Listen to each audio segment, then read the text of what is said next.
Student multiply a number 3/5 instead of 5/3 అంట. Right. What is the percentage error in the calculation అన్న చూడమ్మా. ఒక నెంబర్కి ఒక స్టూడెంట్ అనేవాడు ఒక నెంబర్కి ఎంత పెట్టి మల్టిప్లై చేయాలి? ఒరిజినల్గా 5/3 పెట్టి మల్టిప్లై చేయాలంట. అలాంటిది మనోడు ఏం చేశాడు? 3/5 పెట్టి మల్టిప్లై చేశారంట. సో మనకి ఆన్సర్ అనేది డిఫరెంట్గా వచ్చింది కదా. ఆ డిఫరెంట్ యొక్క ఎర్రర్ పర్సంటేజ్ ఓకేనా, ఆ పర్సంటేజ్ ఎంత ఫైండ్ అవుట్ చేయమన్నా. సింపుల్ వన్ చూడమ్మా.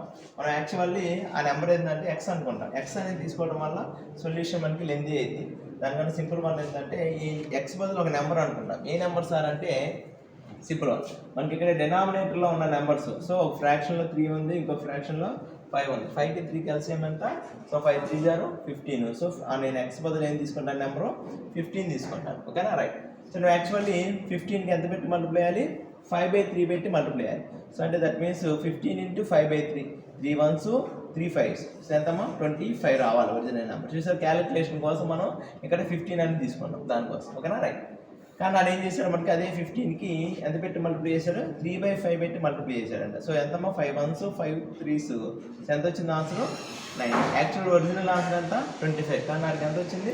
9. సో ఎర్రర్ వచ్చింది కదా, ఆ ఎర్రర్ పర్సంటేజ్ ఎంత అని అడిగాడు. సో ఎర్రర్ ఎంత వచ్చిందమ్మా? 25కి 9 డిఫరెన్స్ ఎంత? 16. ఓకేనా. సో అవుట్ ఆఫ్ ఎంత గాను? 25 గాను. సో పర్సంటేజ్ ఎంత? Into 100%. 1s and 4s. So ఎంత ఇది? 40 + 24 64% ఎర్రర్ వచ్చింది. So option D is the right answer.